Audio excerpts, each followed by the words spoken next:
les voy a comentar un par de cositas. Bueno, esta semana hubo una reunión de profes con el director y la rectora. No sé si sabían. Nada, donde se estuvieron trazando lineamientos y demás sobre este cuatrimestre, sobre esta cursada, en general para todo el instituto. Así que nada, se habló de la necesidad de, por ejemplo, en las clases remotas, en estos encuentros que estamos teniendo, de que en lo posible cada uno de ustedes que figure el nombre tal cual está en la plataforma para que los profes podamos ir chequeando la presencialidad de cada uno de ustedes, especialmente en las materias que se promocionan, ¿sí? Como para poder promocionar y demás. Y nada, nuevamente la recomendación de en lo posible tener la cámara encendida y nada, y se habló de la participación activa en cada una de las clases. Pero bueno, nada, yo simplemente se los comento. Muchos de ustedes participan, preguntan y hacen comentarios sobre lo que vamos viendo. O sea que es un poco eso, para incentivar la participación y demás. Igual no hay nada obligatorio, digamos, siempre es algo opcional. Es más que nada una recomendación.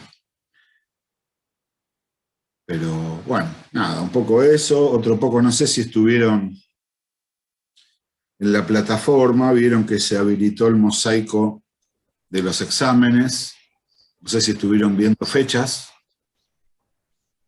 Sí, recién lo vi, profe.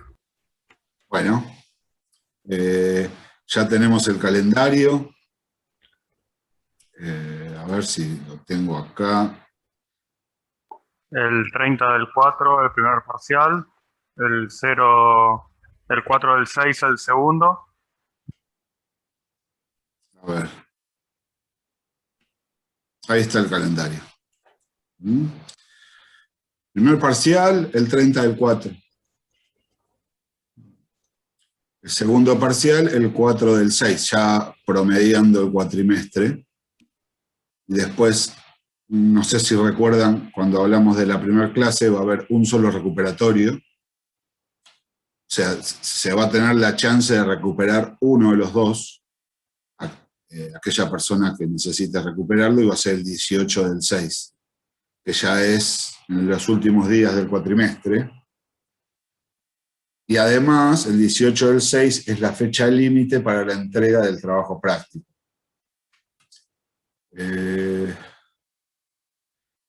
Además, bueno, acá dice las pautas de los parciales se van a hacer en tiempo real, de 18:30 a 21:30. O sea que van a tener 3 horas reloj para resolverlos. Ustedes van a recibir, en la plataforma va a aparecer un archivo Word, lo descargan, van a trabajar sobre ese archivo Word, van a completar ahí los datos y demás para que estén identificados los archivos, y la resolución la hacen directamente en ese archivo. En el parcial va a haber programas para realizar, o sea, van a tener que codificar algunos programas. Obviamente, en tiempo de parcial, mientras lo hacen, van a usar su editor de C++, el dev o el que sea. Una vez que lo terminan, copian todos los scripts y lo pegan en el Word. ¿está? Antes de las 21:30. Es el horario de cierre, que ahí ya directamente, en forma automática, la plataforma cierra la posibilidad de entregas. Van a encontrar un objeto parecido al que está en el mosaico de actividades, donde van a subir, donde están subiendo las actividades y demás. Bueno, van a encontrar uno similar y ahí es donde van a subir el parcial. Nada, el parcial va a ser meramente práctico. No van a haber prácticamente puntos teóricos, o sea, nos vamos a centrar en lo práctico y va a abarcar todo lo que estamos viendo ahora, o sea, los 2 apuntes que vimos hasta ahora con sus PowerPoint, y seguramente vamos a tener programas para hacer en esas 3 horas, vamos a tener que, o sea, van a encontrar seguramente van a ser 3 programitas para hacer. Lo tienen que programar, resolver y subirlos.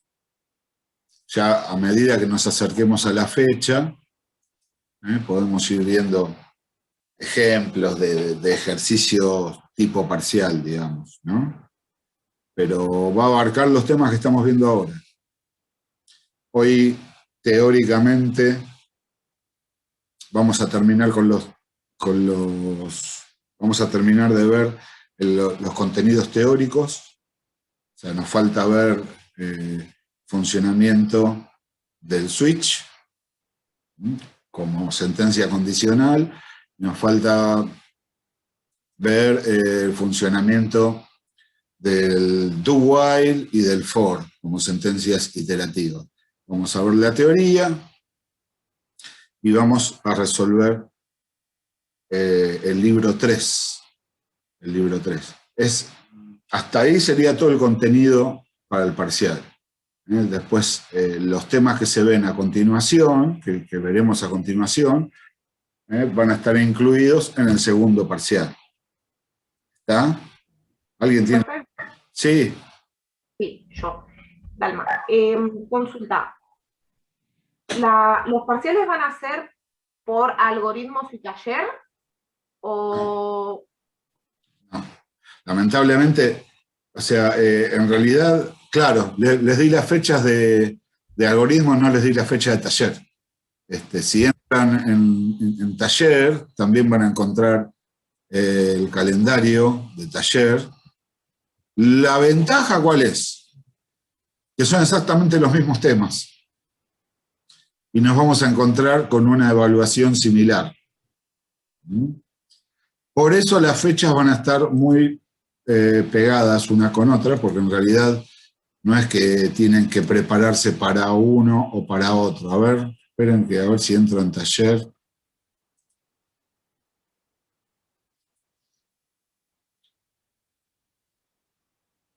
Acá está taller.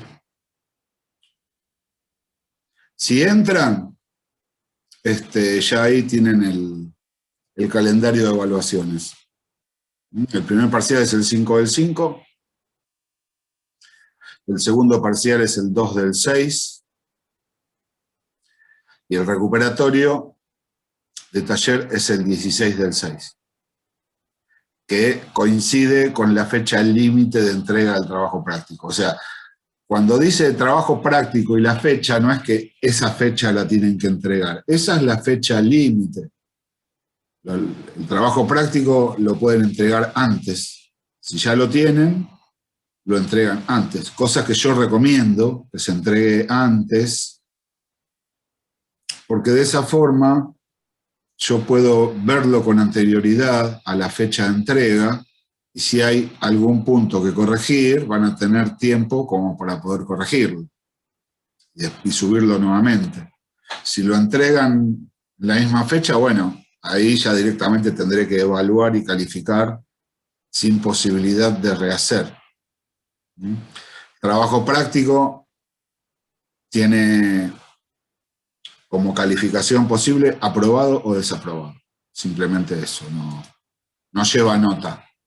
Simplemente es aprobado o desaprobado, y qué se van a encontrar con el trabajo práctico también, para hacer programas, pero van a ser programas que seguramente, o sea, ya son parte de todas las actividades que estamos haciendo ahora. Seguramente va a haber 1 o 2 programas de cada libro. Entonces, quien estuvo haciendo todas las actividades no va a tener ningún problema en la resolución del trabajo práctico, porque simplemente va a ser tomar lo que ya hicieron y ponerlo en ese archivo Word y subirlo. En cambio, los parciales sí se van a encontrar con problemas para resolver, que van a estar dentro del estilo de lo que estuvimos viendo. Y ahí sí, la nota es numérica, y de acuerdo a la nota se puede no aprobar, se puede aprobar para ir a final, o se puede aprobar como para promocionar, que no necesitan, en ese caso no necesitarían rendir el final. ¿Está? Bueno, de eso creo que en la primera clase les estuve hablando y contando cómo era el tema. En todo caso, pueden volver a ver el video de la primera clase, que al principio creo que expliqué todo eso. Y si hay algún punto que no queda claro, siempre me pueden preguntar. ¿Está? Profesor, ¿la actividad 2 tiene fecha de entrega o se puede entregar en estos días? A ver, el tema es así. Después de la reunión de profesores me están exigiendo que ponga fecha de entrega para todos los libros. Yo no voy a pedir fecha de entrega. Apelo a ustedes a que lo realicen. Me dijeron que cada libro tendría que tener una fecha de entrega, una fecha de cierre, como para poder seguir avanzando. Eso yo creo que puede funcionar en un secundario para mí, pero la verdad estamos en un nivel superior, no lo considero como algo obligatorio. Es más, si alguien no quiere entregar nada, no pasa nada. O sea, no van a promocionar, eso seguro, pero quizás pueden aprobar la cursada y poder acceder al final. ¿Se entiende? Entonces, depende de ustedes. Yo les diría, mi recomendación, totalmente de onda, es que sigan el ritmo de los libros, que vayan haciendo actividades todas las semanas. Y está bueno que lo suban, porque en algún momento, yo no digo que entro todos los días a corregir, porque no es así, porque estoy todo el día trabajando. Pero yo me voy haciendo huecos y voy entrando y voy viendo, y siempre una evolución de lo que van haciendo van a encontrar. Y está bueno que haya ese ida y vuelta. Para ustedes, para ir corrigiendo las cosas que haya que corregir, más que nada para saber dónde están pisando, si van bien, si van más o menos. Y para mí también, porque de esa forma también les voy conociendo.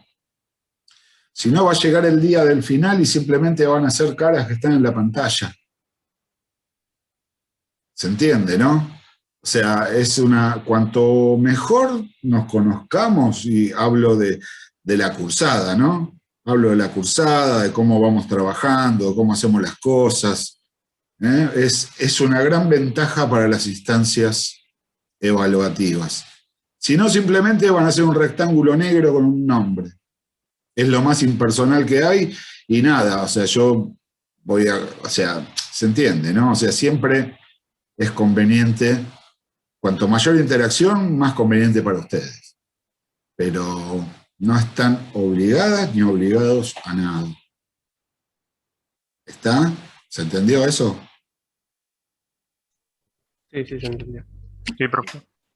Bueno, bárbaro. Bueno, si no hay más preguntas en de este tenor, o sea, de este tipo, podemos arrancar con la clase, que la idea de hoy es ver algún ejercicio más del libro 2 y y ya terminar de ver la parte teórica, que con eso cerraríamos hasta el parcial. Los temas que nos quedan van a ser ya todos los que van a estar incluidos en el parcial. Y nada, y a partir de acá al 30, practicar y practicar y practicar, y así, digamos, es mucha práctica, mucho trabajo, pero está bueno porque de eso se trata. Vamos a ir afilando todo para llegar bien al 30. Hoy es 7. Tenemos 2, 4, 6, tenemos 7 clases antes del 30. En 7 clases podemos hacer un montón de cosas. Tenemos que tener todo bien abrochadito. Yo me gustaría, por eso hoy quiero terminar de dar la teoría y ya arrancar con la práctica para así llegar bien al parcial. ¿Está? En su momento les hablaré qué es lo que, a qué le voy a prestar más atención en el momento de evaluar en este primer parcial. Bueno, creo que yo ya lo mencioné en la otra clase.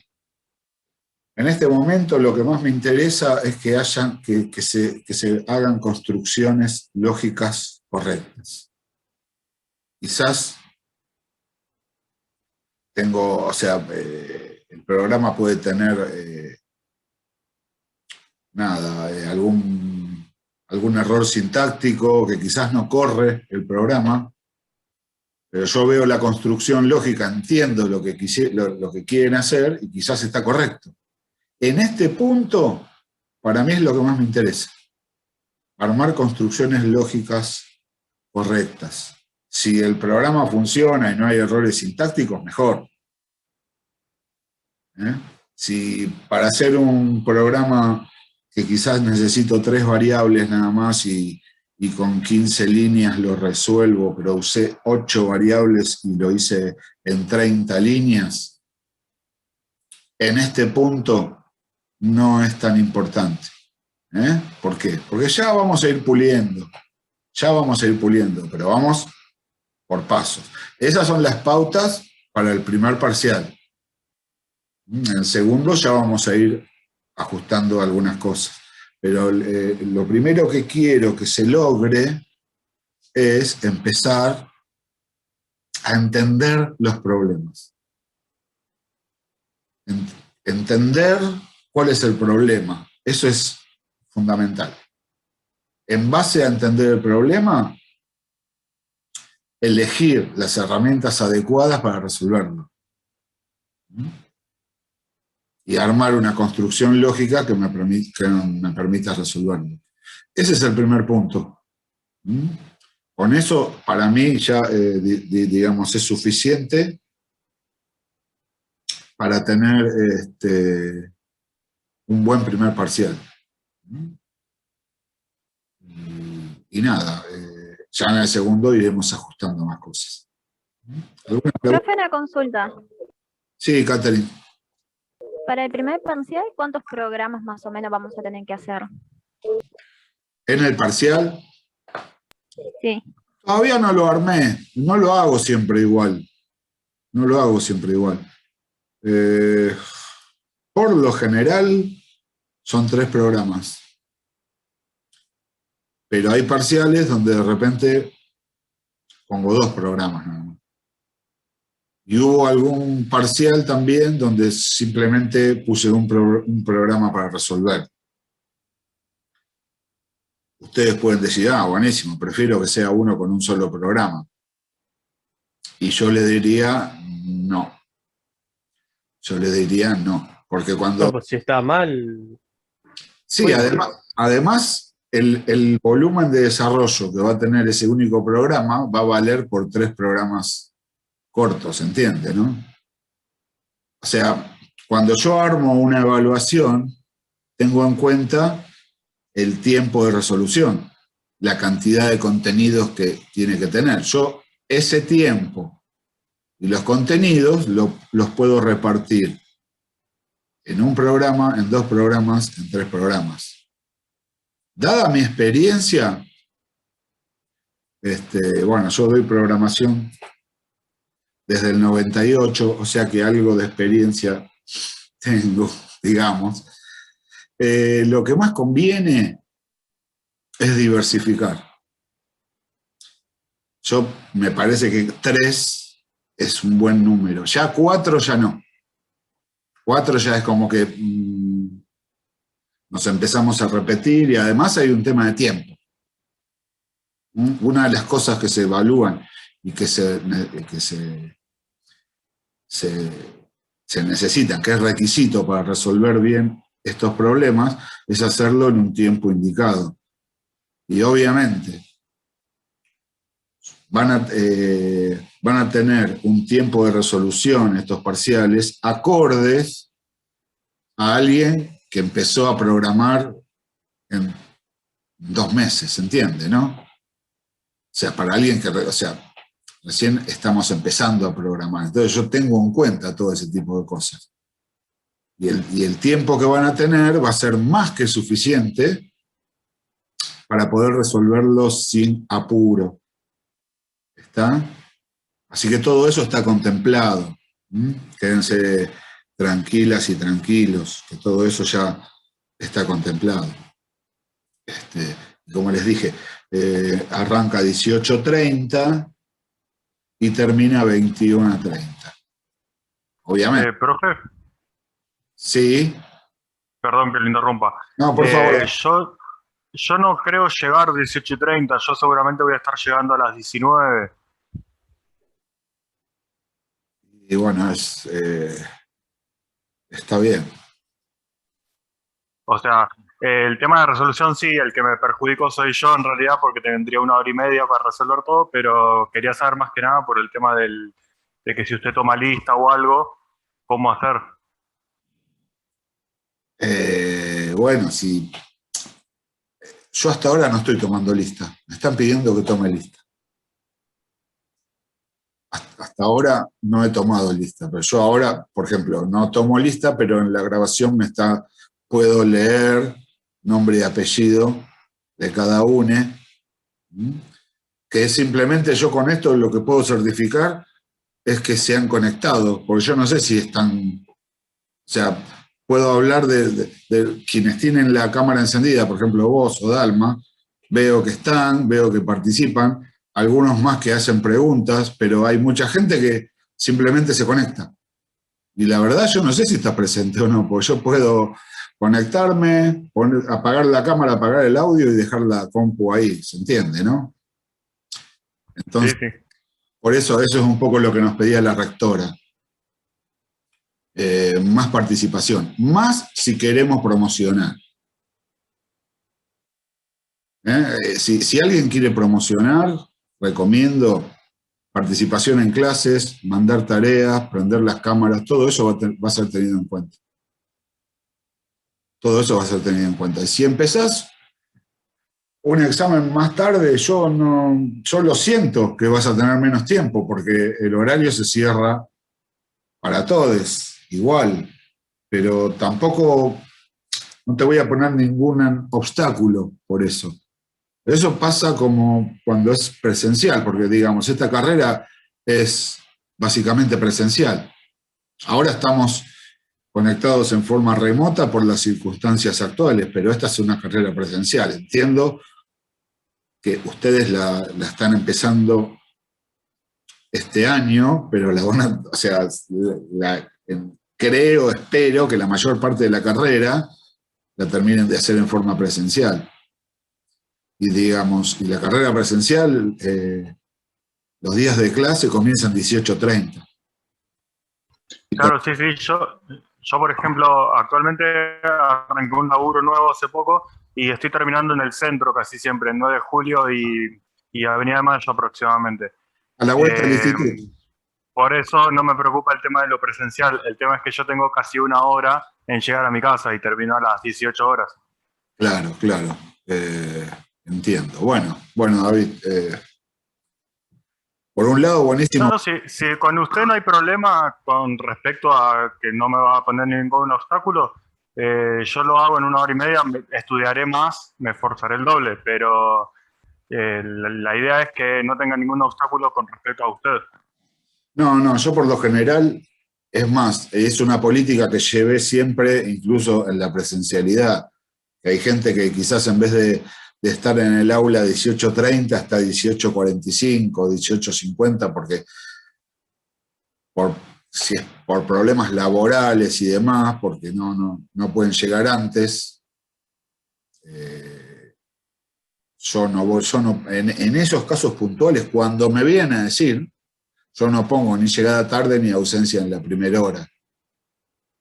¿Se entiende? Pero primero me lo tienen que decir, como ahora me lo estás diciendo vos. Si no me dicen nada, yo todavía el poder de la adivinación no la tengo. Entonces, digamos, cuando estamos en presencialidad, yo tengo que pasar lista, son las 5 horas cátedra que tiene cada día. O sea, el presente y el ausente se pone por cada hora cátedra. Entonces, si quizás llegaron más tarde, la primera hora la van a tener ausente y el resto la tienen presente. Si no me dicen nada, va a ser así. Si me dicen, tengo o por ejemplo, el viernes me tengo que ir media hora antes por tal cosa. Bueno, está bien. Una vez, no pasa nada, van a tener presente toda la clase entera. Ahora, si de repente el viernes, a la mitad de la clase, se tienen que ir, obviamente, van a tener mitad presente y mitad ausente, pero si no me dicen nada, es así. Yo tengo que registrar. Claro, sí, entiendo. Eso lo tengo que registrar, más aún en las materias que son promocionables.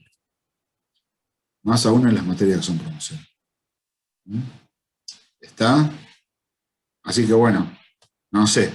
¿Alguien quiere comentar algo más, aportar algo más antes de que arranquemos?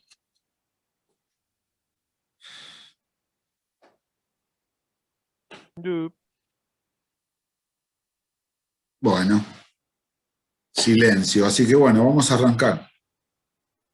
Si les parece bien, podemos ver alguna actividad más del libro 2.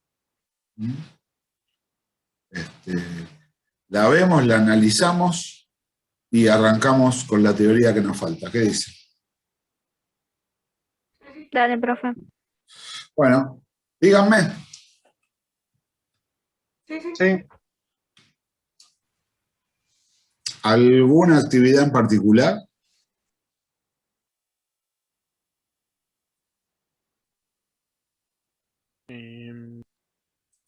La 4. La 4. 4 enteros entre 0 y 100 representan los puntajes de un estudiante. Escribir un programa para encontrar la media, o sea, es un cálculo de promedio. No están viendo nada, ¿no? No, profe. No. Pensé que ya estaba compartiendo. Hacer un cálculo de promedio. Hacer un cálculo de promedio de las puntuaciones y poner, por ejemplo, las notas son de 0 a 100. Como dice acá, 4 enteros entre 0 y 100 representan los puntajes de un estudiante. O sea, son 4 notas entre 0 y 100. Una vez que calcularon el promedio, saben cómo se calcula un promedio, ¿no? Asumo que sí. Si no, lo decimos, o sea, es la suma de las 4 notas dividido la cantidad de esas notas. En este caso, dividido 4. ¿Está? Ahí tienen el promedio. Fíjense. Ingrese las 4 notas.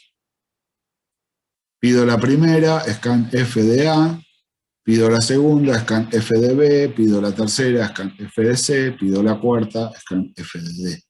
Una vez que tengo las 4 notas, tengo una variable prom, que es tipo float, porque el valor va a ser un valor real, o sea, con valores decimales. Y a prom, ¿qué le voy a asignar? La sumatoria de las 4 notas, A más B más C más D, dividido 4, que son la cantidad de exámenes. Ahí tienen el promedio, es como se calcula cualquier promedio. ¿Está? Fíjense que la suma está entre paréntesis, porque si no le pusiera los paréntesis, la operación se separaría en términos y me tomaría solamente D sobre 4, ¿está? Eso es importante. Y después, no me está pidiendo el programa que muestre el promedio. No está pidiendo que muestre el promedio. Escribí un programa para encontrar el promedio y visualizar la siguiente tabla. O sea, de acuerdo al promedio, vamos a mostrar una letra que va a ser A, B, C, D o E. ¿Está? De acuerdo al promedio. Si está entre 0 y 60, vamos a mostrar una E. Si está entre 60 y 70, una D. De acuerdo a cuál haya sido el promedio, vamos a poner una de estas letras. Fíjense que las cifras las encerré en intervalos. ¿Conocen intervalos abiertos, cerrados o semiabiertos? Es para saber si lo incluye o no lo incluye. Claro. Si está el valor, si del lado del valor hay un corchete, quiere decir que está incluyendo ese valor. Si hay un paréntesis, significa que no incluye ese valor. O sea, que por ejemplo, para mostrar la letra E, el promedio tiene que estar entre 0, incluyendo al 0, y 60, excluyendo al 60. O sea, cualquier valor real que llegue hasta 60. 59.9999, bueno, está dentro. Ya 60 ya está fuera. ¿Por qué? Porque 60 ya está incluido en este grupo. Entre 60, incluyéndolo, ¿ven que está el corchete? Y 70 sin incluir el 70. Ahí sería una D, porque 70 está incluido en este grupo, en el grupo de la letra C. Hay varias formas de resolver esto, ¿eh? Hay varias formas. Esto puedo usar, fíjense la forma en que yo lo resolví, es una cadena de if-else. ¿Por qué se le dice cadena? Porque, a ver, yo sombreé toda esta parte en azul. ¿Cuántas sentencias tenemos aquí? Es una pregunta capciosa. ¿Cuántas sentencias? Una, muy bien. ¿Quién dijo? Axel. Gracias. Una sola. Es un if-else. Recordemos. La famosa reducción de if, ¿no? Claro, porque recordemos que una sentencia estructurada es una sentencia que puede contener otras en su interior. Y esto es lo que hace este if-else. Porque, digamos, de esta forma, si yo lo escribo de esta forma, con una sola condición es suficiente. Dice, pero profe, para tener una C, tengo que estar entre 70 y 80. ¿Cómo hago con una sola condición si acá lo que tengo son dos condiciones? ¿Se entiende? A ver, sí, alguien está preguntando algo. Sí, no, una consulta. ¿Y no podemos usar un switch en ese caso? Pero los valores son reales. El switch apunta directamente a un valor concreto. Ah, es verdad, son float.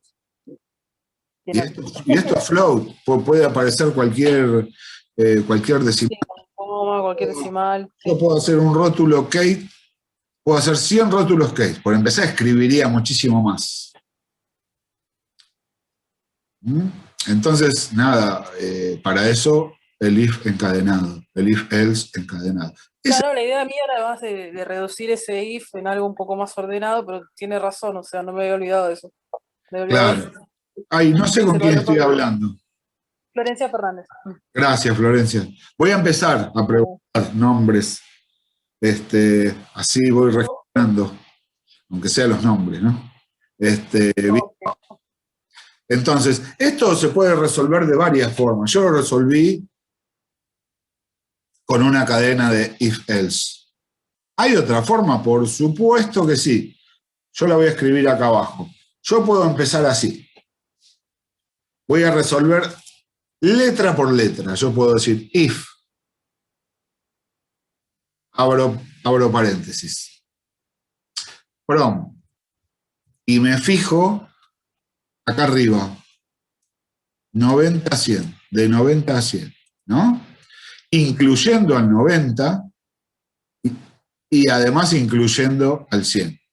Entonces yo digo, if from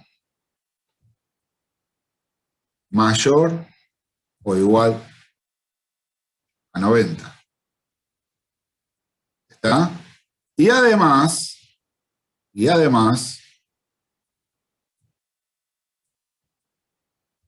from menor o igual a 100. ¿Está?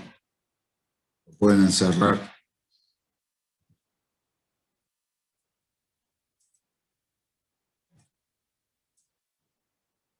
Ahí va. ¿La ven la condición? Es una doble condición. Las dos tienen que ser real. Con eso estoy escribiendo exactamente esto. Si eso es verdad, muestro una A. ¿Está? Y así puedo hacer otro if con doble condición para B, otro para C, otro para D y otro para E. Todos independientes entre sí. Son if, else. Serían todo if. ¿Cómo? Onda, haría una cadena de if. No, porque no están encadenados. Este comienza acá y termina acá. En el punto coma terminó el if. Después viene, es independiente de la otra sentencia. Gente, se corta. ¿Salimos y entramos? Dale. Ahí vamos. Ahí está. Perdón. Bueno. Entonces.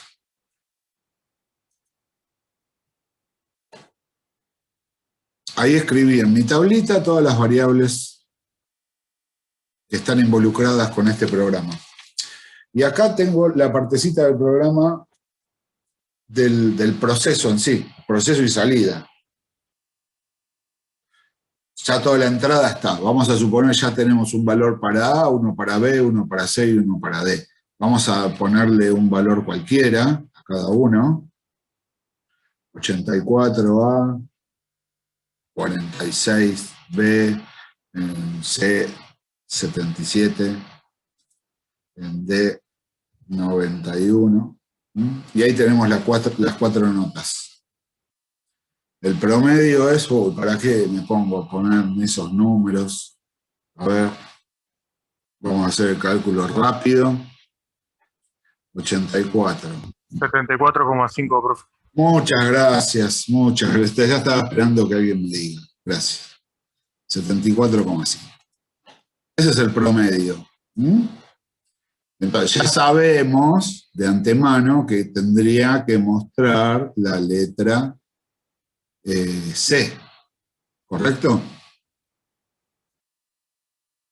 Porque está entre 70 y 80. ¿Cómo llegamos hasta ahí? Dice, if from menor a 60. ¿Por qué solamente menor a 60? Si tiene que ser mayor o igual a 0. ¿Es necesario que yo ponga que sea mayor o igual a 0? Tengo 4 notas. Ninguna nota válida va a ser menor a 0. ¿Se entiende? Entonces, simplemente pregunto que sea menor a 60. Si es menor a 60, si esto es verdad, por pantalla muestro la letra E. El print F de E. ¿Está?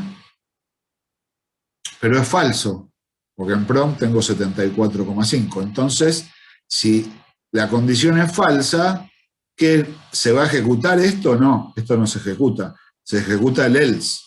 Entonces me voy al else. ¿Y qué tengo en el else? Otro if.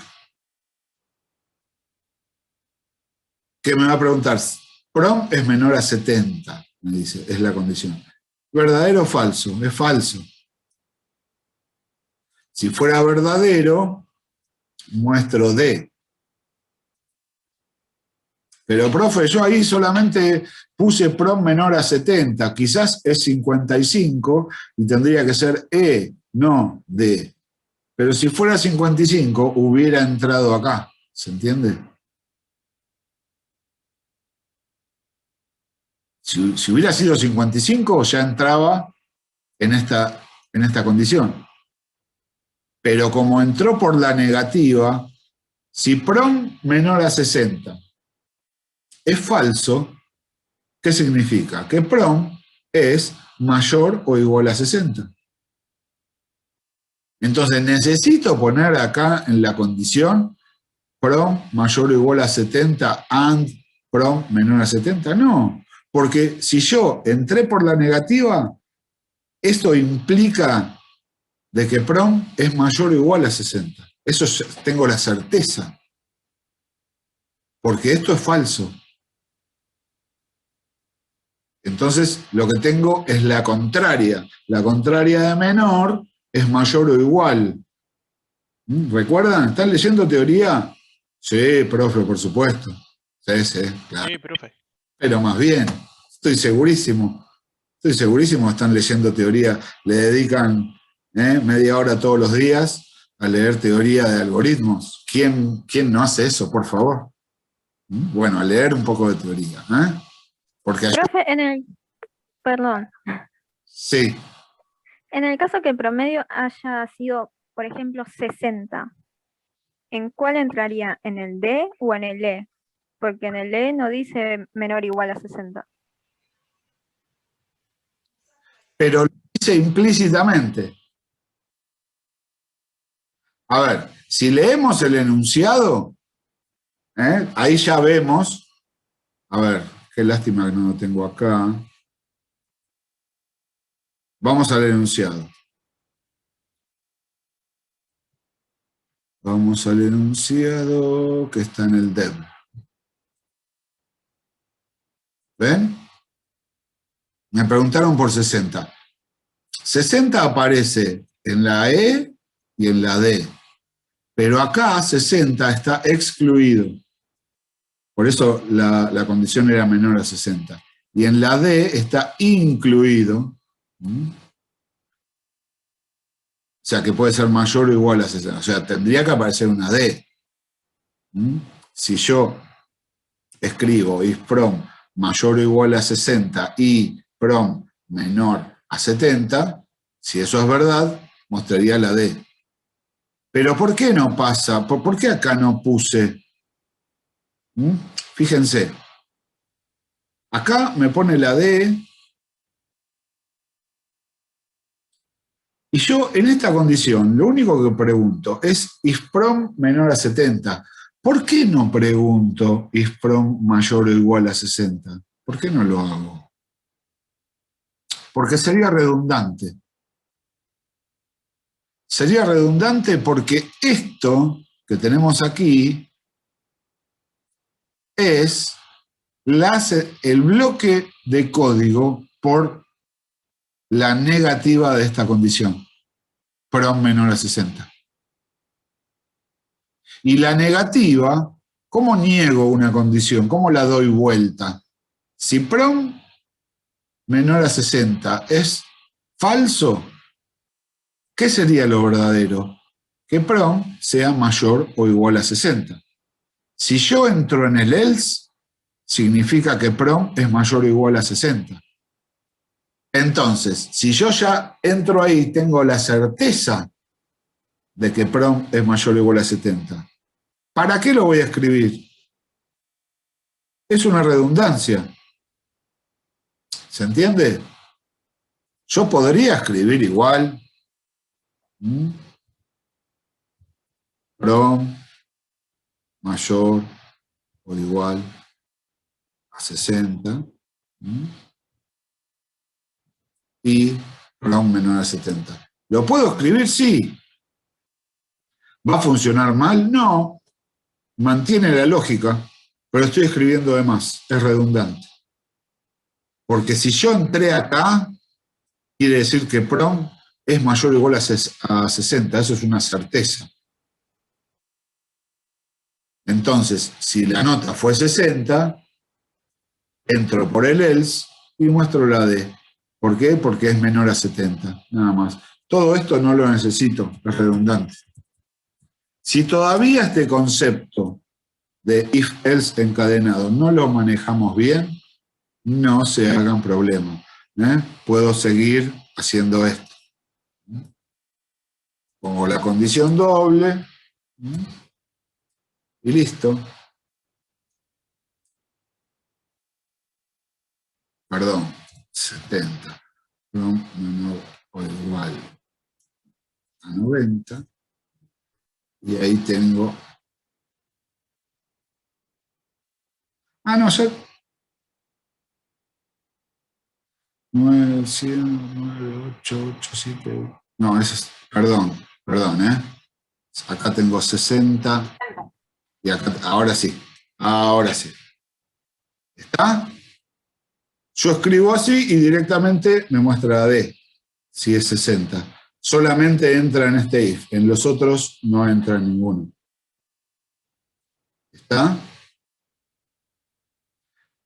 ¿Quedó eso? ¿Se entendió la lógica de cómo se armaron las dos alternativas para resolver esto? Sí, le hago Sí, una profe, ahora sí. Sí, profe, se entendió. Acá, ya que llegamos hasta acá, vamos a terminarlo. Me estaría faltando un solo if.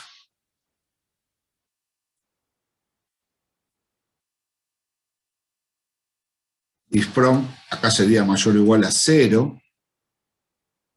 Y prom menor a 60. Ven que los números redondos no entran en dos if, van a entrar en uno solo. Porque acá es menor a 60. Si el promedio es 60, acá no entra. Y no tiene que entrar, está bien, tiene que entrar acá. Tiene que mostrarme la D. ¿Está? Bien, entonces volvemos al Word. ¿Qué me había preguntado eso? Muy buena pregunta fue. ¿De 60? Sí, Ah, fui yo, Katherine. gracias, Caterina. No. Entonces, no me acuerdo por dónde estábamos. Ah, estábamos acá. Yo pregunto, ¿podría haber empezado desde arriba? Sí, podría haber empezado desde la A. Pero empecé desde abajo. Pregunto, si es menor a 60, si esto es verdad, todo esto no se ejecuta esto, o sea, muestra una E. No es el caso, porque es 74,5, o sea que esto es falso. Entonces entro acá. ¿Qué tengo acá? Un if.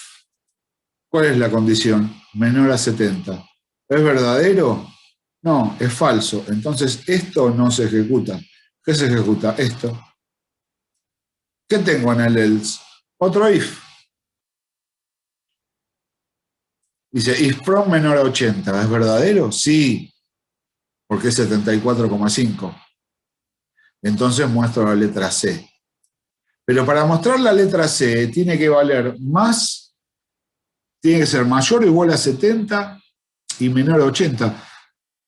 ¿Cómo sabe el programa que esto es mayor o igual a 70 si yo no lo estoy poniendo? Porque llegué hasta acá. Si llegué hasta acá, significa que el valor es mayor o igual a 70. ¿Por qué? Por la condición de este if-else. If prom menor a 70. Si esto es falso, significa que prom es mayor o igual a 70. Entonces, ¿necesito escribirlo acá? No. Pregunto por el otro tope del rango, ¿se entiende? Porque uno ya lo tengo. Por eso no es necesario escribir las dos condiciones y concatenarlas con un AND. ¿Mm? Y así voy recorriendo todos. Después pregunto si es menor a 90. Si eso es verdad, pongo una B. Y por último, un else, solo. Else, mostramos A. Pero ahí no estoy preguntando nada, ya no necesito preguntar nada, porque fui descartando todas las anteriores opciones, se fueron falseando. Falso, falso, falso, falso.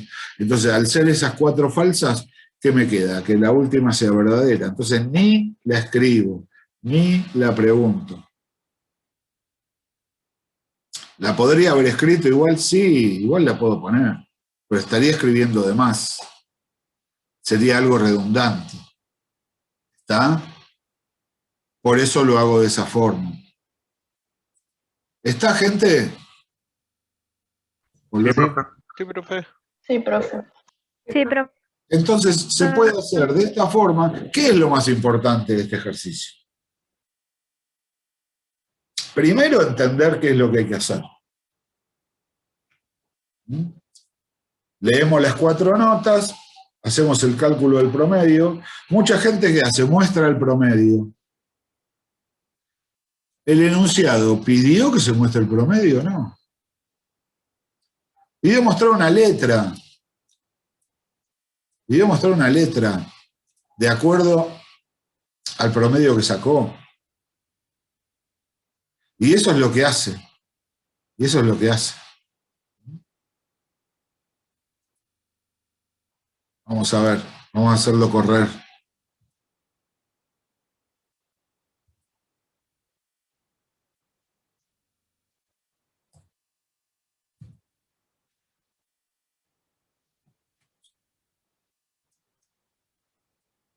Compilamos. Ahí compiló. Y ahora que corra.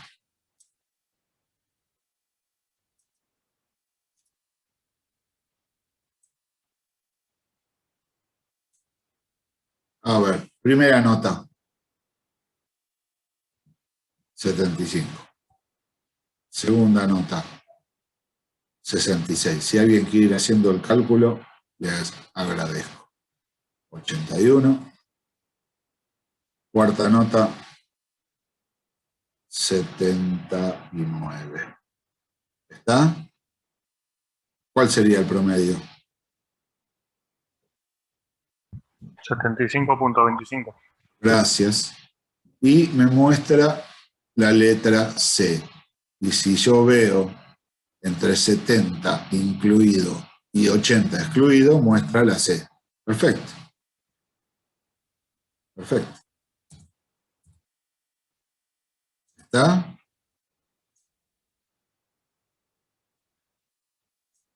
¿Ven? Profe, 70 y 80, mostró la C. Sí, puede hacer el ejemplo con las 4 notas, pero poniendo 60. A ver si le da C. ¿desconfías de eso? ¿En serio? No, pero... Sí, sí, sí, sí. Mirá, Gregory, esas Dime. confianzas, cuando empecé a programar, las tenía yo también. Las tenemos todas, o sea que tranca. No hay problema, vamos a hacerlo. Porque, digamos, a uno le explican cómo funciona esto, pero hay cosas que uno necesita experimentarlas para comprobar. Porque está bien que no todo sea fe ciega, está bien un poco de eso, está bueno. Vamos a hacerlo correr, vamos a hacerlo correr. A ver. ¿Qué letra tendría que aparecer con las 4 notas como 60? A ver. La C. La D, De la D. ¿no? La D. Entonces, 60, 60, 60, 60. Apareció la D. ¿Está? Ahora, mirá, vamos a hacer una cosa. Yo lo que hacía era esto también. A ver. Vamos a hacerlo correr otra vez.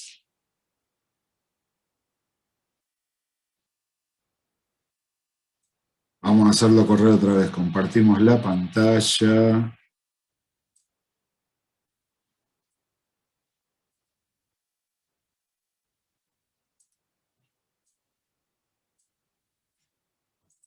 A ver, 60, 60, 60, 59. Apareció la E. ¿Por qué? Porque ya el promedio me da un poquito menos que 60. Creo que me daría 59,75 o con 66, no sé. Por ahí. No llega a 60. Entonces, es menor a 60. Entonces, me muestra la letra E. Y con eso ahí ya me digo, es cierto, funciona, estas cosas como... Pero está bien, está buenísimo. Tener un nivel de decir, bueno, comprobación empírica, personal, está bárbaro, porque uno así va conociendo la herramienta y empieza a confiar más en la herramienta.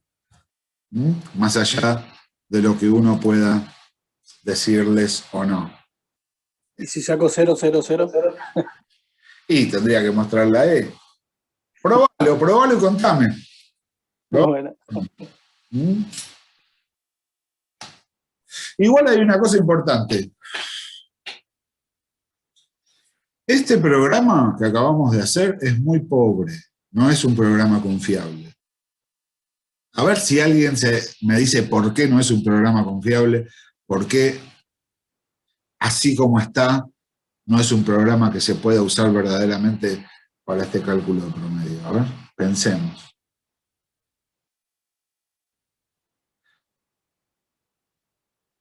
Porque tiene trampitas. No, no tiene trampas, Marlene. Tiene carencias. Porque el usuario no sabe qué letra es Vamos, cosa. vamos a suponer que el usuario sabe. ¿Sabe? O no, No dice cuánto es. El promedio. Puede ser que sea porque no incluye los números decimales.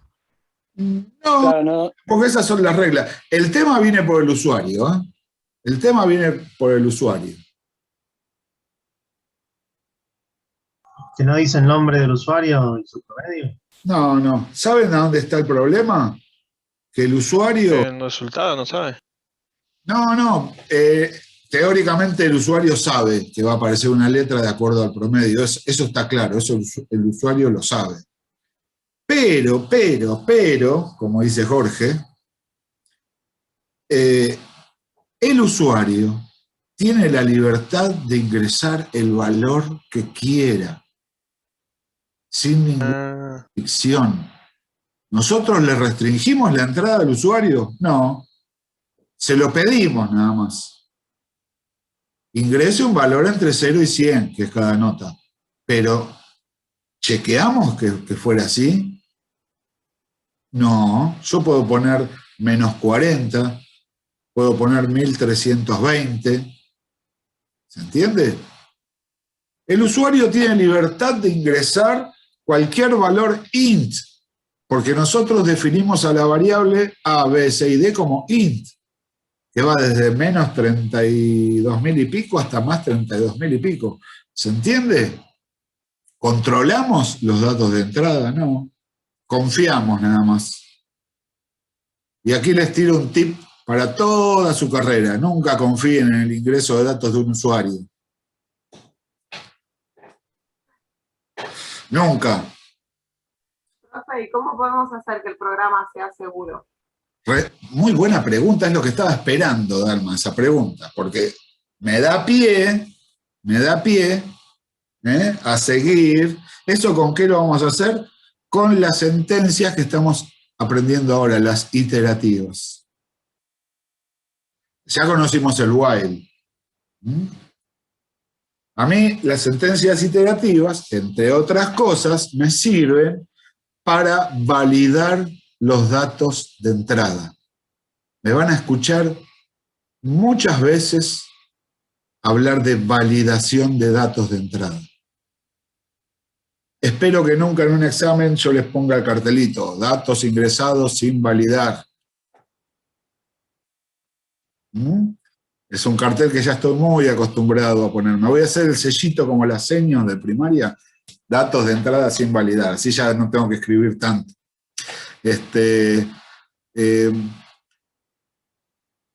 este programa no lo teníamos que hacer, simplemente porque el libro 2, para hacer el libro 2 todavía estas sentencias no las teníamos aprendidas. O sea, así como lo hicimos está bien.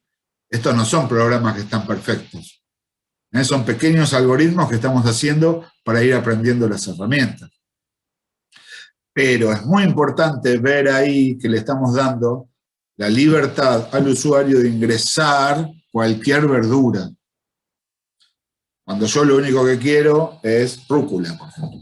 Y por ahí está ingresando radicheta. No estaría mal, me gusta también, pero nada, lechuga, que es lo más aburrido que hay. ¿Se entiende? Entonces, yo tengo que verificar que lo que ingrese el usuario sea un valor válido. No voy a confiar, no voy a quedarme tranquilo teniéndole confianza al usuario. Yo voy a pensar en el usuario como una mala persona que va a querer destruir mi programa. Le va a encontrar todos los bugs posibles, porque tiene malas intenciones. No todos los usuarios son así, pero los hay. Entonces, ¿qué voy a hacer? Me voy a cubrir.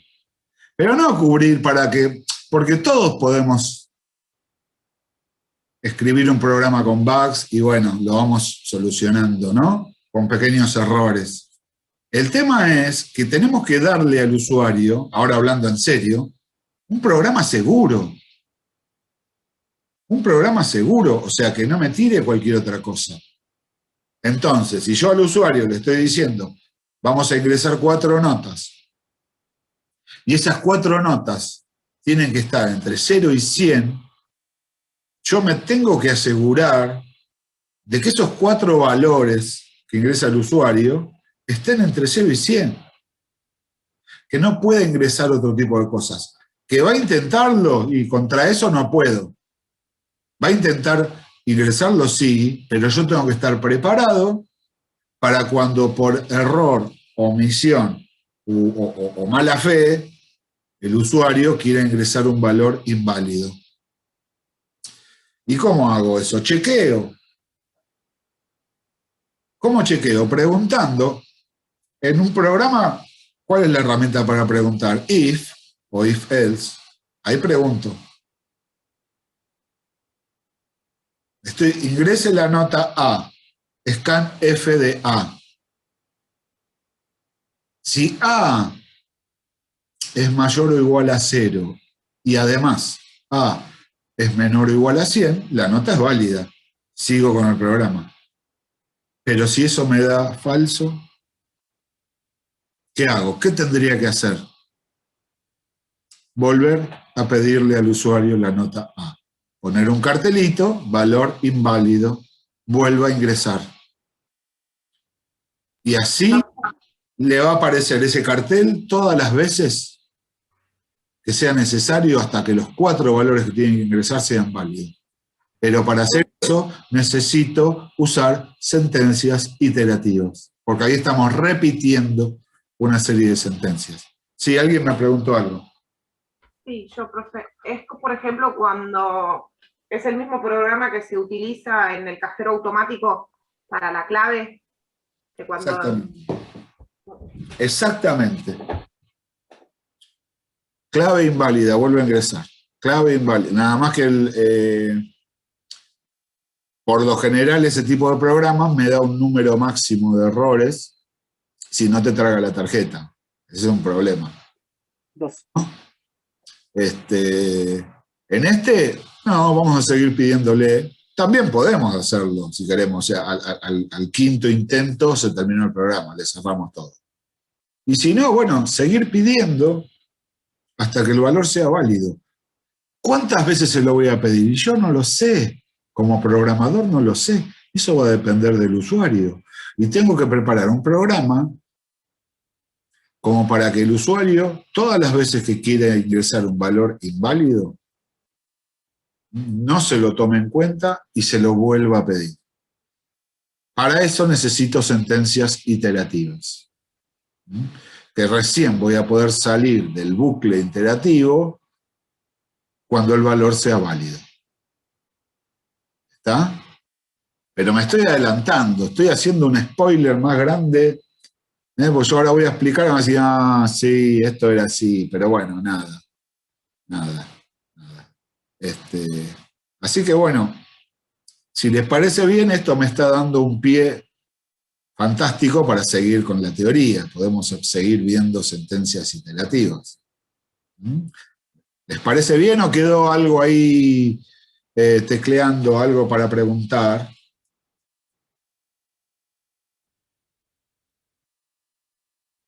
¿Nada? ¿Seguimos? ¿Vamos a la teoría? Sí, dale, vamos a la teoría.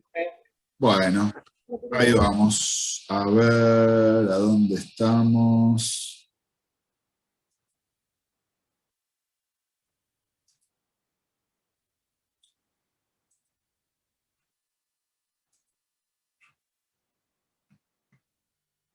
Vamos a ver, ya el while lo vimos. Vimos los ejemplos y demás. El que vamos a ver ahora, esto es lo que vimos de while, vimos los ejemplos. Fíjense, ¿ven? Esto lo vimos en la clase pasada. Acá estoy utilizando el while para validar un dato de entrada. ¿Validar qué significa? Hacerlo válido. En este ejemplo, el dato de entrada, para que sea válido, tiene que ser un único valor posible, que es 1234. Entonces yo le pido la contraseña al usuario. Ingrese contraseña, la leemos, ya tenemos el valor en num. Y después, la siguiente sentencia es un while. Mientras número sea distinto de clave, donde clave es 1, 2, 3, 4, y num es lo que ingresó el usuario. Si es igual, no pasa nada, ya la tengo, la contraseña es correcta. Ahora, si no es igual, yo entro en este while y pongo la contraseña es incorrecta, ingrese la contraseña nuevamente. Y así quedo dentro de ese bucle mientras el usuario ponga valores incorrectos. Si es correcto, ya ni entro. Sigo adelante con el programa. Esta misma estructura lo puedo usar para ingresar las 4 notas. ¿Qué cambia? La condición. La nota tendría que ser mayor o igual a 0 y menor o igual a 100. Entonces yo diría, mientras la nota menor a 0 o mayor a 100, estoy negando la otra condición. Mientras la nota sea inválida, la nota es inválida, vuelve a ingresar. ¿Está? Y ahora vamos a ver una sentencia que es especial para validar datos de entrada. A mí es mi sentencia, es la que uso siempre para validar datos de entrada. El do while. Con el while lo puedo hacer. ¿Por qué me gusta el do while para este caso? El do while es una sentencia que tiene muchas cosas parecidas y muchas cosas diferentes con respecto al while. Lo parecido, ¿qué es? Es que la condición del while es la que me va a permitir ejecutar el bloque de código. Lo distinto, ¿cuál es? Que la condición la tengo cuando termina la sentencia. La última línea del do while es la condición. Vean la sintaxis. Escribo do, después viene todo el bloque de código. Termino el Profe. Sí. Entonces, el bloque de código se ejecutaría sí o sí una vez. Sí, señor. Muy bien, muy bien. Viene el bloque de código y finalmente en el pie de la sentencia viene la condición. Con esto, una de las certezas que tengo es que al menos se va a ejecutar una vez el bloque de código. Gente, ¿salimos y entramos? Ok. Bárbaro, gracias. Ahí me lo dijeron por chat, gracias.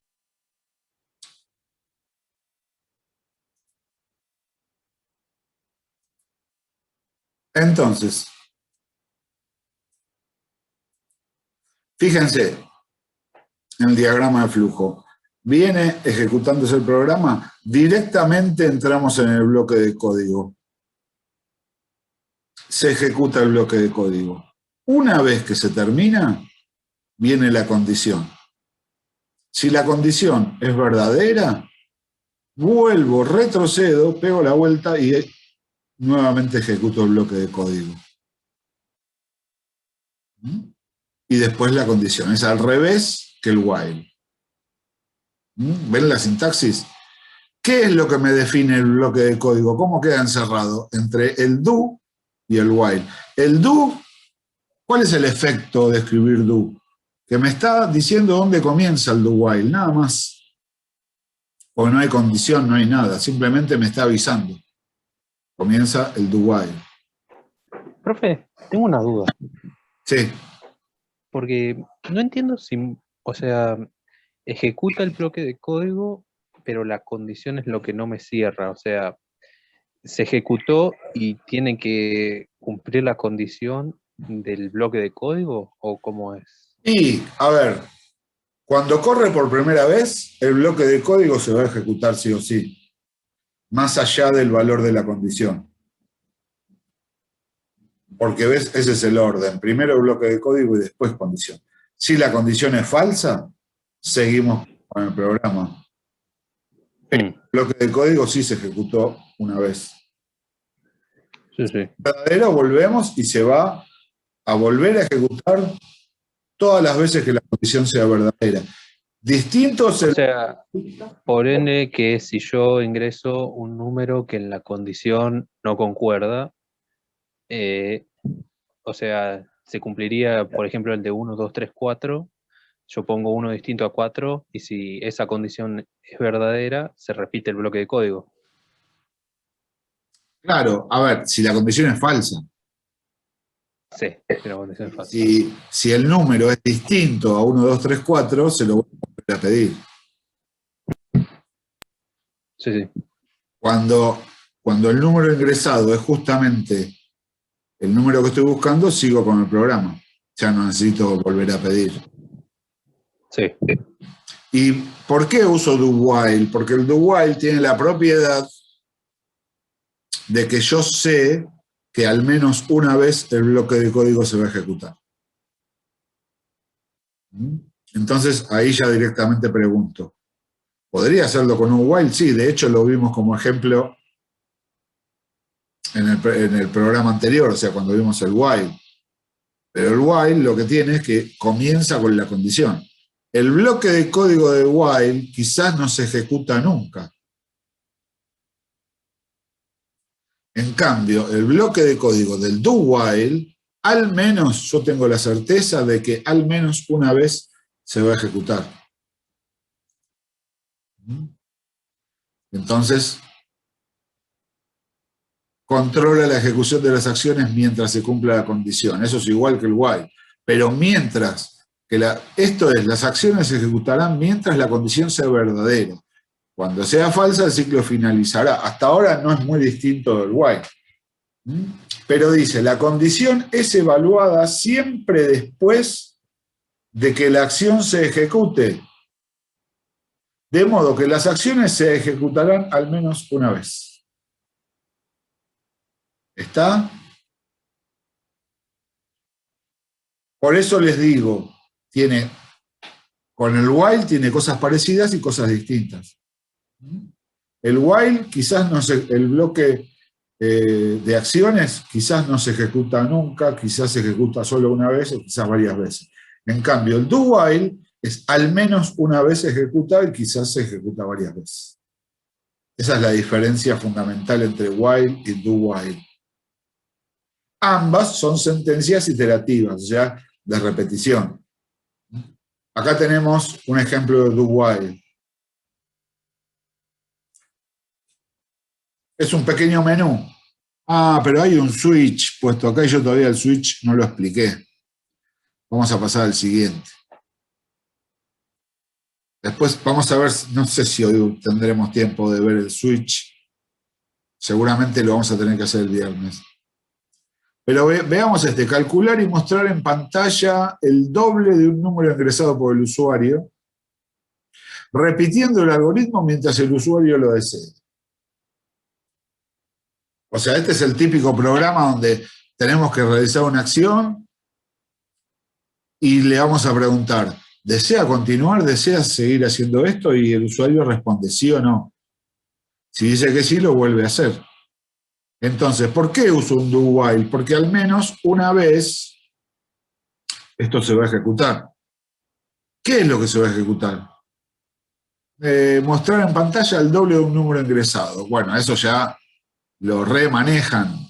Ingrese un valor, leemos una variable que se llama val, en este caso, fflux, calculamos el doble, lo guardamos en una variable que se llama doble, val por 2. El doble de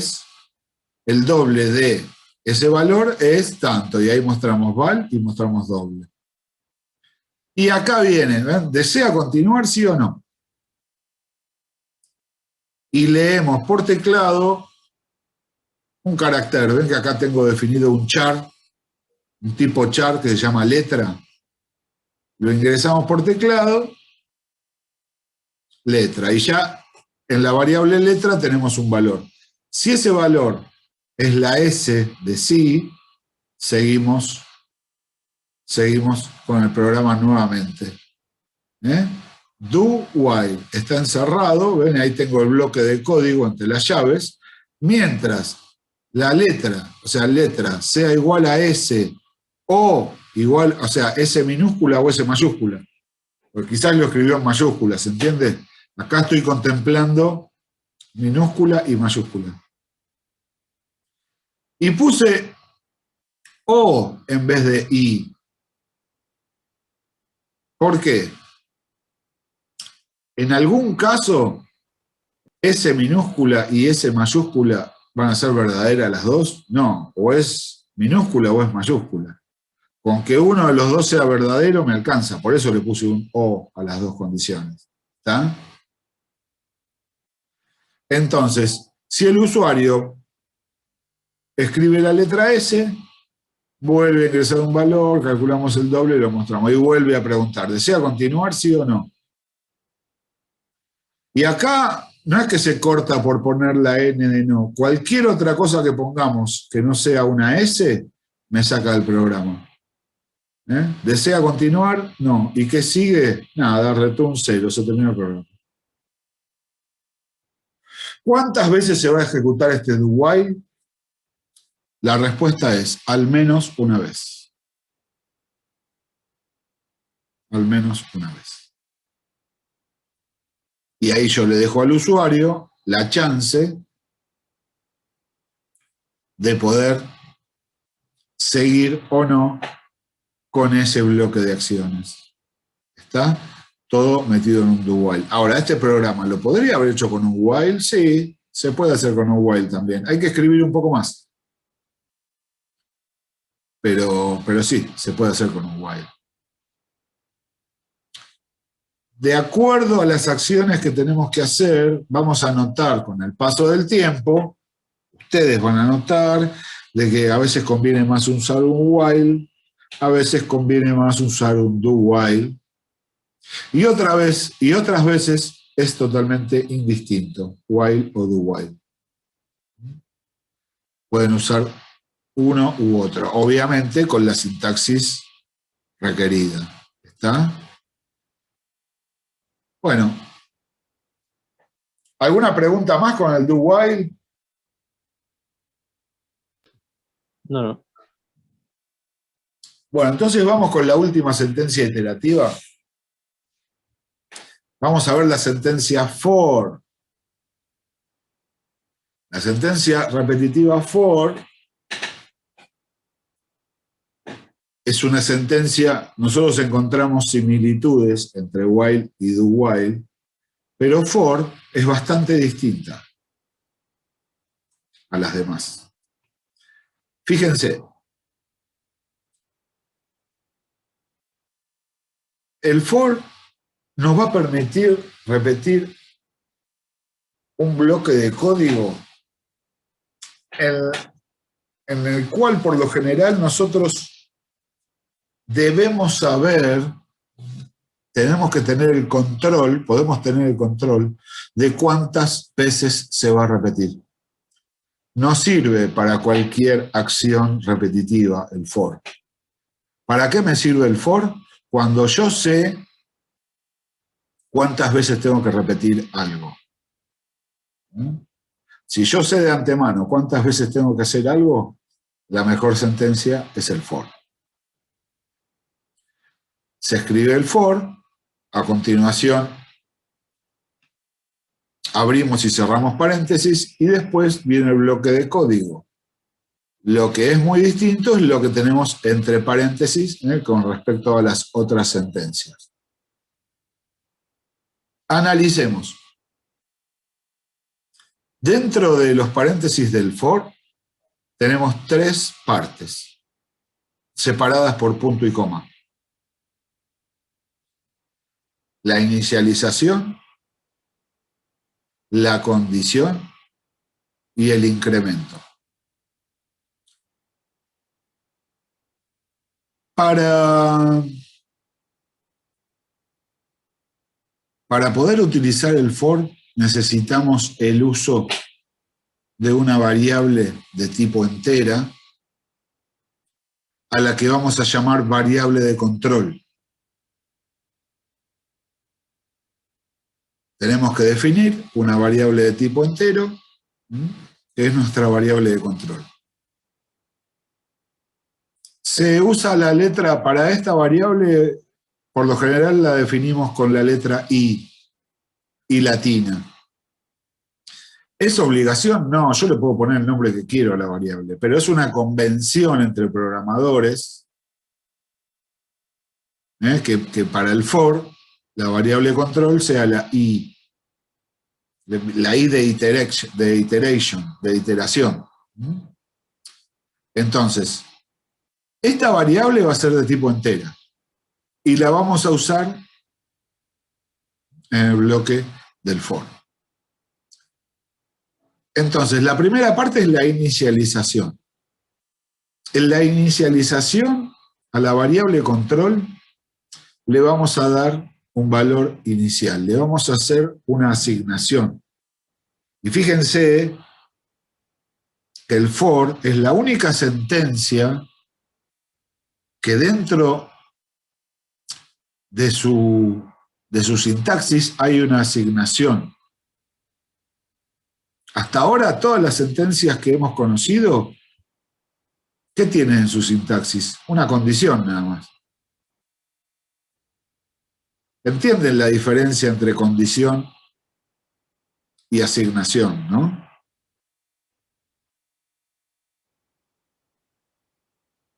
Sí, profe. Bien. Una condición es una comparación de dos expresiones a través de un conector lógico. Como ustedes bien ya lo saben porque están leyendo teoría todos los días un ratito.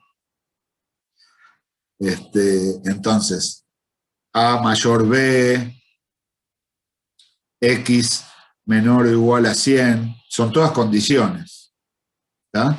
En cambio, una asignación es a la variable PP le asigno 10, a la variable X le asigno 3,14. ¿Se entiende? A la variable Y le asigno 1. Por ejemplo, eso es la inicialización. Inicialización es una forma de llamar a la primer asignación que se le da a una variable. O sea, inicializar o poner un valor inicial. De ahí viene inicialización. Si el valor inicial se lo pone el programador y no el usuario, lo que se dice es que se está inicializando la variable, dándole un valor inicial. Pero no deja de ser una asignación. A la variable I le asigno 1, por ejemplo. ¿Está? Después de la inicialización viene la condición. Y en la condición tiene que ser parte de la variable de control. Va a ser una expresión lógica que tenga incluida a la variable de control. Por ejemplo, yo en la inicialización a i le asigno 1 y en la condición yo pongo i menor o igual a 10. ¿Se entiende? Entonces, en este caso la condición es verdadera. ¿Y cómo sé que es verdadera? Porque le acabo de asignar 1 a i. ¿Se entiende? Y por último, la tercera parte del for es el incremento. La variable i va a tener, la variable control, va a tener un incremento automático. Tan automático no es porque lo tenemos que escribir ahí. Por lo general, lo que vamos a hacer con la variable control en nuestro for es incrementarlo en 1. A i le asigno i más 1. Entonces, en el segundo ciclo de for, i va a tener el valor 2. En el tercer ciclo, i va a tener el valor 3, siempre y cuando la hayamos inicializado con el valor 1. ¿Y cómo escribo este incremento en 1? Creo que yo ya les había comentado. Con el más. Escribo i más. Y ahí tengo el bloque de código. Y después viene el bloque de código que es el interior del for. ¿Está? Fíjense, estos son los pasos de funcionamiento del for. Primero se ejecuta la inicialización. El segundo paso es la evaluación de la condición. Si es verdadero, continúo. Si no, paso... si es verdadero, continúo con el siguiente paso. Y si es falso, voy al paso 6, que es que se terminó el for. ¿Está? Una vez que la condición es verdadera, se ejecuta el bloque de código. Cuando termino de ejecutar el bloque de código, en ese momento se ejecuta el incremento de la variable control. Y cuando se incrementa, vuelvo a la cabecera del for, pero a partir del paso 2. La inicialización se hace una vez sola. La primera. Después directamente vuelvo a la cabecera del for preguntando por la condición, nada más. Si la condición sigue siendo verdadera, ejecuto el bloque de código, incremento la variable control en 1 y vuelvo a evaluar la condición. Y así hasta que la condición sea falsa. Cuando la condición es falsa, salto al paso 6, que es fin de la sentencia for.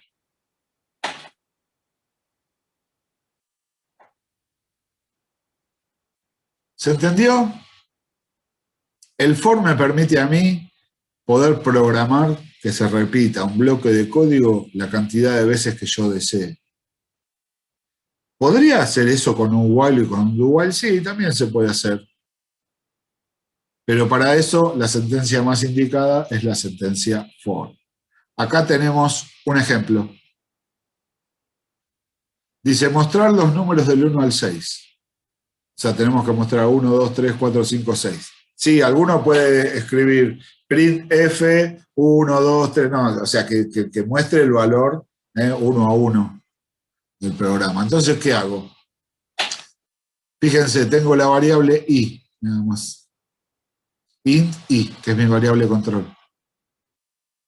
Comienza el programa y tengo un for. ¿Ven las tres partes del for? Ahí perdí.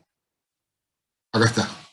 Tengo la asignación, la condición y el incremento.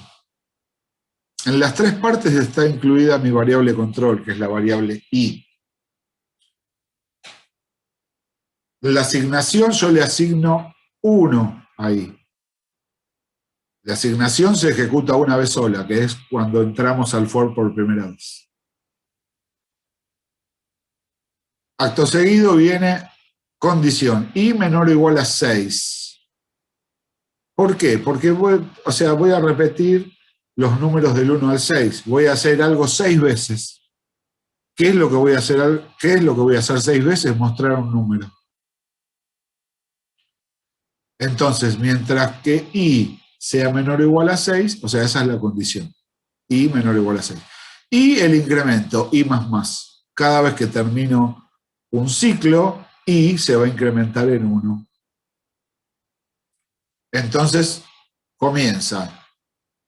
Ahí le asigno el valor 1. I menor o igual a 6. ¿Es verdadero? Sí. Entonces entro. El bloque de código del for, ¿cuántas sentencias tiene? Una sola. Un printf. Por eso no está encerrado entre llaves. ¿Ven? Es una sola.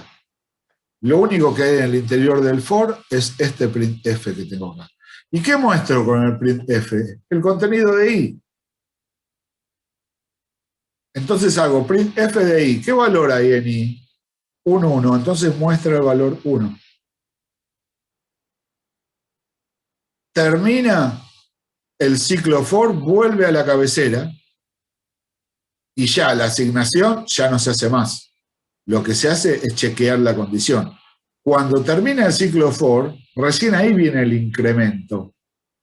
I, que tenía valor 1, ahora va a guardar un 2. Vuelve y pregunta, 2 menor o igual a 6, ¿verdadero? Sí, entramos. Entonces, ¿qué hacemos? Printf de i. I tiene 2, entonces acá abajo mostramos el 2. ¿Terminó el ciclo? Se incrementa la i. Ahora en i tenemos el valor 3. I menor o igual a 6. ¿Es verdadero? Sí. Entramos. Entonces, ¿qué mostramos? 3. Termina el ciclo de for, se incrementa, ahora tenemos 4. En i tenemos 4. I menor o igual a 6, ¿verdadero? Sí. Entramos, mostramos 4. Termina, incrementamos 1 en i, ahora en i tenemos 5. I menor o igual a 6 es verdadero, sí, verdadero. Entramos y mostramos i, o sea, mostramos el 5. ¿Ven cómo se van armando todos estos printf? ¿Por qué salen uno debajo del otro? Porque le puse barra invertida n, ¿eh? Recuerden eso. Si yo no le hubiera puesto barra invertida n, hubiera aparecido todos uno al lado del otro pegaditos, 1, 2, 3, 4. Y así tenemos 5, incrementamos, y ahora en i tenemos 6. I es menor o igual a 6, verdadero, porque 6 es menor o igual a 6. Entonces entramos, lo mostramos, mostramos el 6. Incrementamos en 1 y ahora en i tenemos 7. Y vamos a la condición. I menor o igual a 6, ¿es verdadero? No, es falso, porque ahora en i tenemos 7. Se terminó el for. Seguimos con la siguiente sentencia, que es este printf que dice pulse para salir. Ven que después del 6, pulse para salir. Y ahí tenemos un ejemplito bien sencillo de cómo trabaja el for.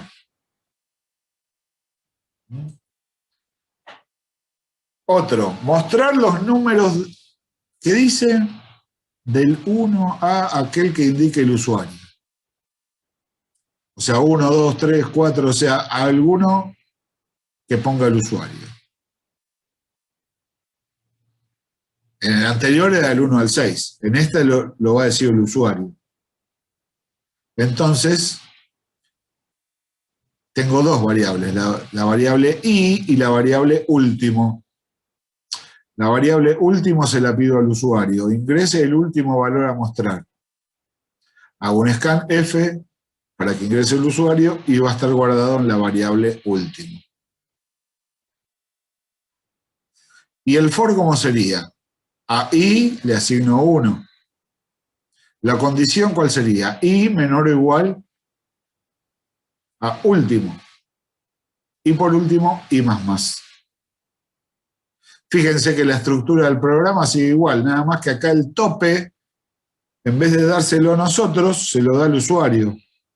En el ejemplo, podemos ver, ingrese el último valor a mostrar, y acá el usuario ingresó un 9. Entonces el ciclo se repite 9 veces y va mostrando 1, 2, 3, 4, 5, 6, 7, 8, 9.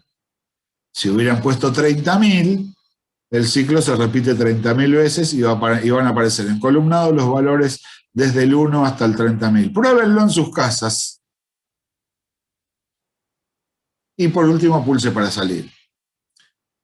Este programa no tiene validado el dato de entrada. El usuario puede haber puesto, a ver, si el usuario hubiera ingresado un 1, ¿se ejecuta el for? Sí, porque en último tengo 1, y la condición es i menor o igual a último. 1 es menor o igual a 1. Aparecía el 1 y pulse para salir. El problema lo tenemos con los negativos y con el 0. ¿Está? Si el usuario hubiera ingresado un negativo o hubiera ingresado un 0, acá entramos en un for y no salimos nunca más.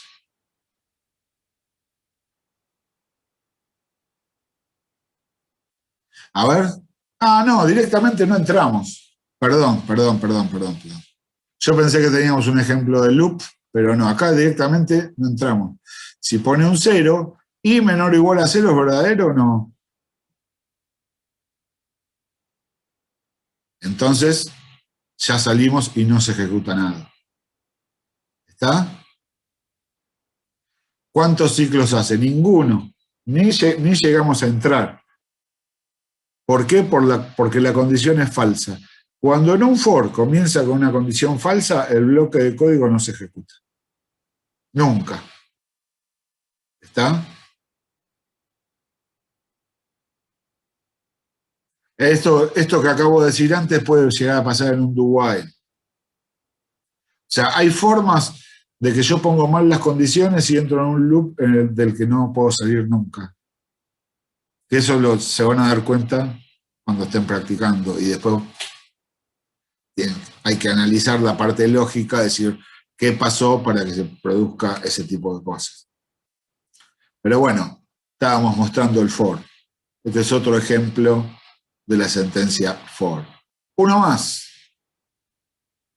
Pedir un valor al usuario y mostrar su tabla de multiplicar. Tenemos la variable i, la variable val y una variable r que seguramente debe ser de resultado. Ingrese un valor, leemos por teclado val.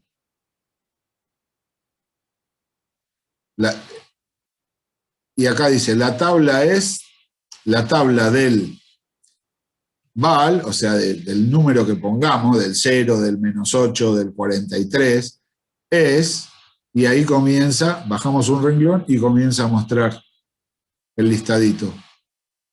Fíjense la cabecera del for. Yo tengo que mostrar la tabla de un valor, o sea, desde el 1 hasta el 10, 1 por tal, 2 por tal, 3 por tal. Pero yo ya sé que esto lo voy a hacer ¿cuántas veces? O sea, ¿cuántos ciclos necesito? 10, del 1 al 10. Es muy fácil. Yo acá ya tengo la certeza de que tengo que realizar una misma acción 10 veces,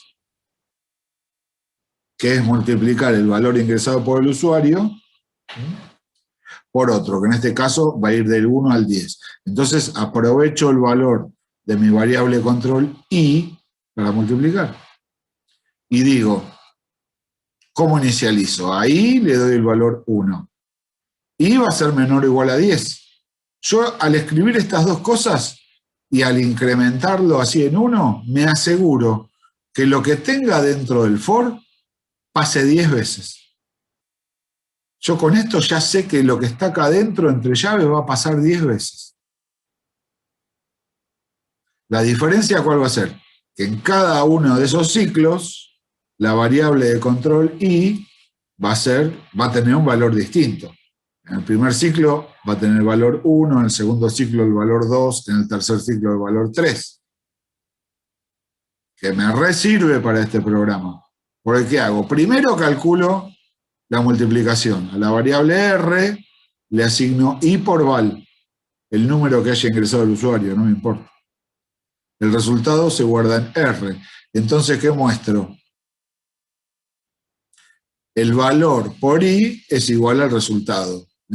val, que en este caso es 8, 8 por 1, 8, 8 por 2, 16, 8 por 3, 24, y así la tabla del 8. ¿Por qué? Porque multiplico primero por 1, después por 2, después por 3, o sea, aprovecho la variable i. En este caso ingresé 8, podría haber ingresado cualquier otro. Y en cada ciclo calculo, y después de calcularlo muestro por pantalla. Y así los 10 ciclos. Y se terminó el programa.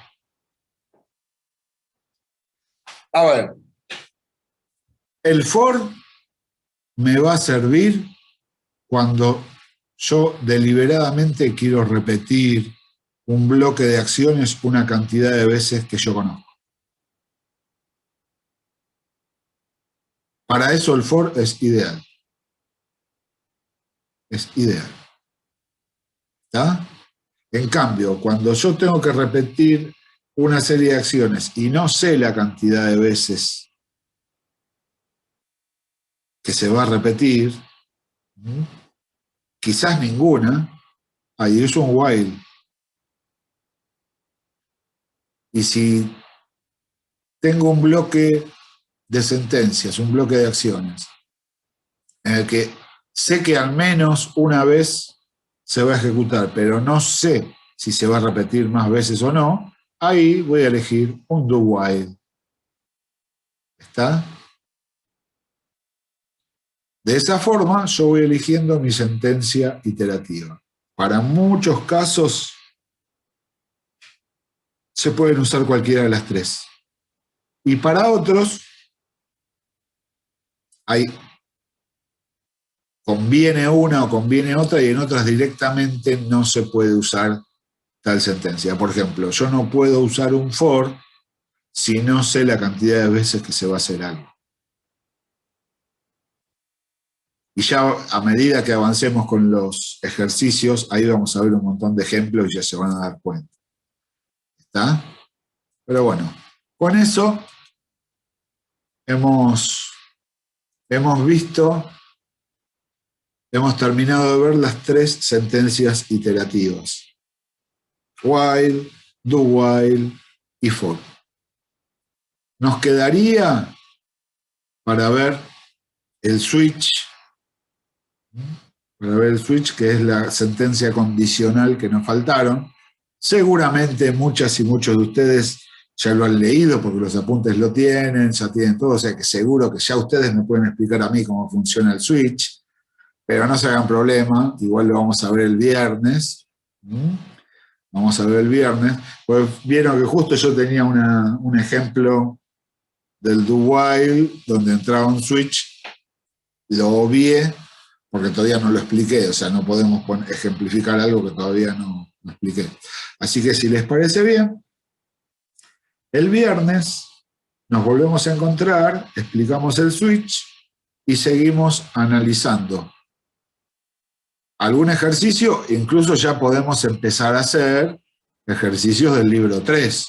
No sé si ya alguien se animó, alguien le entró a alguno del 3. Ya lo tienen disponible, ¿eh? Desde la semana pasada que está disponible. El ataque de los clones era. Ya lo tienen ahí, así que nada, disfrútenlo. Y el viernes nos encontramos a la misma batihora y por el mismo baticanal.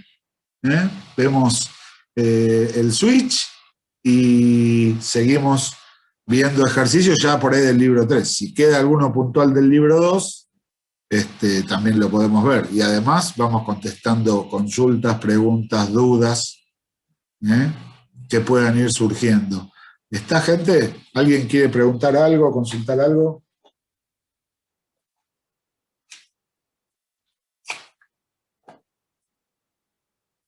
¿Todo bien? Bueno. Profe, una pregunta. Sí, decime, Flor. La entrega 1, ¿quiere que le mande con las correcciones que me dijo y después ya le entrego el 2? ¿Y hago todo junto? Como vos quieras, Flor. O sea, bueno, de este tipo de cosas, de entregas y demás, lo estuvimos hablando al principio de la clase. Si querés, lo podés corregir y volver a mandar. El tema es que yo lo voy haciendo cuando puedo. Por ejemplo, esta semana no pude ver nada. Voy a ver si de acá al viernes puedo ir viendo algo más.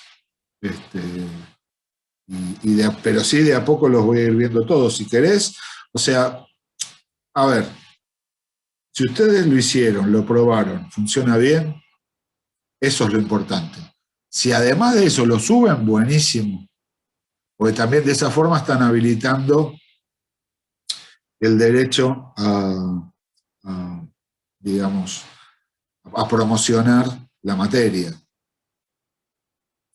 No, está bien, yo porque me conecté tarde, entonces por eso quería No, repreguntar. todo bien.